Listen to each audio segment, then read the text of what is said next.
Today's classic cartridge is the 1996 Genesis release Pinocchio. I wasn't even alive then. Yes, you were. You were alive then. This was a 2D scroller on the Genesis, arguably one of the best-looking 2D scrollers from Virgin, which had a lot of success with titles like Cool Spot and Earthworm Jim.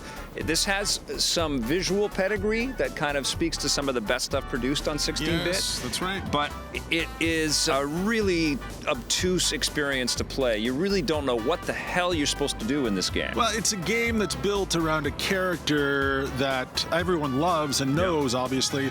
But I personally, and I'm hoping you feel this way, but I don't want to play a video game starring Pinocchio in Pinocchio's world. I have no interest in doing that whatsoever. Well, so part of me, all I can do is think of, because I know game developers now, think of the faces of those guys when they said, listen, we're making a game that stars Pinocchio. I don't know, He's man. going to be able to jump into the air. He's going to have to pick up little sparkling things, and he's going to get chased by kids, and sometimes a fox will poke his head out. Fox, yeah, and he'll get tripped and punched and kicked. And You want a Pinocchio game, though. I like the Disney characters, man, and I think Disney is ripe, as we're seeing with Disney Infinity, to have lots of different characters. I don't have an issue with Pinocchio. You want to play a video game with Pinocchio? Why are you making Tommy face at me? I'm not making Tommy face. Are you going to barf over there? Okay, all right. Okay. Scott Jones face. Don't ever say that again. Okay.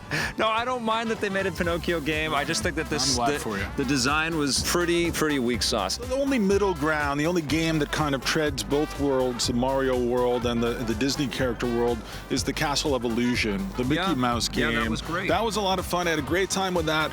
This never really comes alive for me. And maybe it is the fact that it just doesn't have enough self-evident level design, so I know where I'm going or what I'm supposed to do. And Pinocchio's jump mechanic just feels too floaty and too disconnected from the ground. I hated this. Yeah, I know. Imagine a lot of kids did play it. They probably never played another video game again after this. And that's always the issue when you have games that are supposed to be family-friendly and appeal to a younger crowd.